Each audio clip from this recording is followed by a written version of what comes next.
একজন শিক্ষক ক্লাসরুমে ঢুকে একটি ছাত্রীর দিকে অবাক দৃষ্টিতে তাকিয়ে রইল। কিছুক্ষণ তাকিয়ে থাকার পর মেয়েটাকে ইশারা দিয়ে দাঁড়াতে বলল। মেয়েটা দাঁড়ালো। দাঁড়ানোর পর তাকে প্রশ্ন করলো, আচ্ছা তোমার কি বিয়ে হয়েছে? মেয়েটা তখন লাজুক চেহারা নিয়ে উত্তর দিল আর বলল, হ্যাঁ স্যার আমার বিয়ে হয়েছে, আমার 2 বছরের একটা সন্তানও আছে। তখন শিক্ষক সকলের উদ্দেশ্যে বলতেছে, আজকে তোমাদের সকলের মধ্যে থেকে একজনের প্রিয় মানুষের নাম জানবো।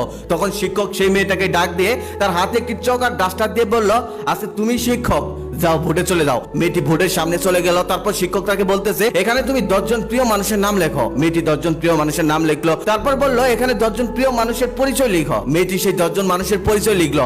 প্রথম জন ছিল মা, দ্বিতীয় জন ছিল বাবা, তৃতীয় জন ছিল ভাই, চতুর্থ জন ছিল স্বামী, পঞ্চম নাম্বারে ছিল তার সন্তানের নাম। বাকি 5 জনের মধ্যে 3 জন হলো তার বন্ধু আর 2 জন হলো প্রতিবেশী। তখন শিক্ষক তাকে বললো, এখান থেকে 5টি নাম তুমি কেটে ফেলো। তারপর মেয়েটি একটু ভেবে 5টি নাম কেটে ফেললো। তারপর শিক্ষক আবার বললো, এখান থেকে তুমি আরো 2টি নাম কেটে ফেলো। মেয়েটি এখন একটু ভাবনায় পড়ে গেল। ভাবতে ভাবতে আরো 2টি নাম কেটে ফেললো। তখন শিক্ষক আবার বললো, এখান থেকে তুমি আরো একটি নাম কেটে ফেলো। এবার মেয়েটি ভাবনায় পড়ে গেল।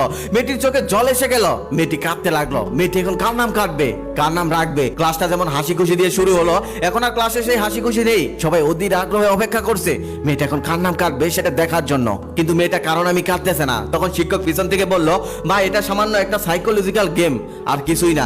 এখান থেকে একজনকে তোমাকে মেরে ফেলতে বলা হয়নি, জাস্ট নাম কাটতে বলা হয়েছে। তুমি এত চিন্তা করো না, কান্না করো না, একটা নাম কেটে ফেলো। তখন মেয়েটি একটা নাম কেটে ফেললো। সেটা হলো তার সন্তানের নাম। এখন শুধু একটি নাম অবশিষ্ট হলো, সেটা তার স্বামীর নাম। তখন শিক্ষক পেয়ে গেল তার সব থেকে প্রিয় মানুষ কোনটি। তখন শিক্ষক তাকে সামনে ডেকে এনে বলল, মা তোমার মনের উপর দিয়ে যে ঝড় আজকে বয়ে গেল, এটার জন্য আমি দুঃখিত, আমাকে ক্ষমা করো। তারপর তার ব্যাগ থেকে একটা গিফটের বক্স বের করে বলল, এখানে 10টি গিফট আছে, তোমার 10 জন প্রিয় মানুষকে একটি একটি করে দিয়ে দিও। আরেকটি প্রশ্ন আমি তোমার কাছে জানতে চাই, তোমার 3 জন বন্ধু আর 2 জন প্রতিবেশীর নাম না হয় কেটে দিলে, কিন্তু তোমার মা তোমাকে গর্ভে ধারণ করেছে, বাবা তোমাকে লালন পালন করেছে, ভাই তোমাকে ভালোবেসেছে। শুনেছি একটা মায়ের কাছে নাকি তার সন্তান সব থেকে দামি। এই 4 জন মানুষই ছিল তোমার জীবনের গুরুত্বপূর্ণ মানুষ, কিন্তু তুমি 4 জনের নামই কেটে দিলে, শুধু রেখে দিলে স্বামীর নাম।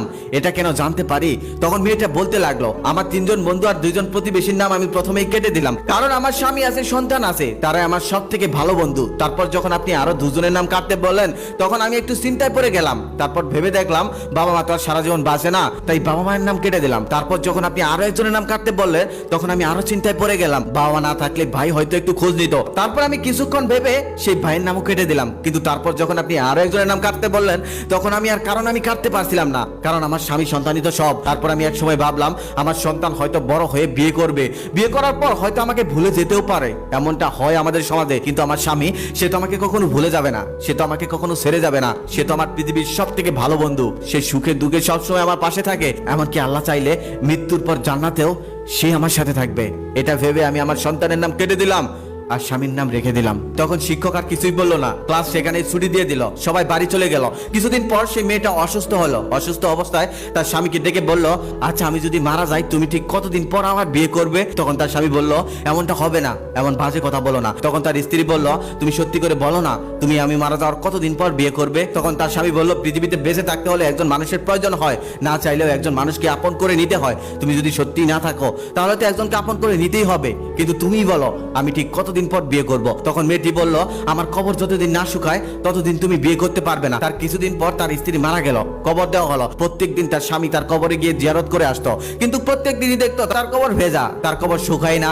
একদিন তিনি কবর জিয়ারত করে আসছিলেন, ঠিক সেই সময় দেখতে পারলেন তার শালাবাবু 1 বালতি পানি নিয়ে কবরের দিকে যাচ্ছিলেন। তখন তিনি তার শালাবাবুকে জিজ্ঞেস করলো, আচ্ছা তুমি 1 বালতি পানি নিয়ে কোথায় যাইতেছ? তখন শালাবাবু যে উত্তর দিল সেটা শুনে সে অবাক হয়ে গেল।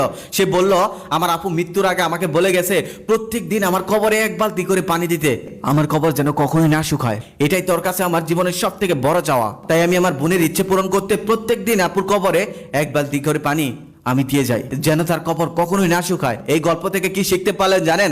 একটা মেয়ে কখনোই তার স্বামীর বা কাউকে দিতে চায় না, আর একটা মেয়ে তার স্বামীকে ঠিক কতটা ভালোবাসে। মেয়েরা একটু বুঝতে চাইবে না, তবে আপনি যদি বুঝিয়ে নিতে পারেন এটা কোনো সমস্যা না। মেয়েদের ভালোবাসা বুঝতে শিখুন। স্ত্রীকে যত ভালোবাসা দিবেন সে তত মিষ্টি হবে, স্ত্রীকে যত অবহেলা করবেন সে তত ঝাঁঝালো হবে।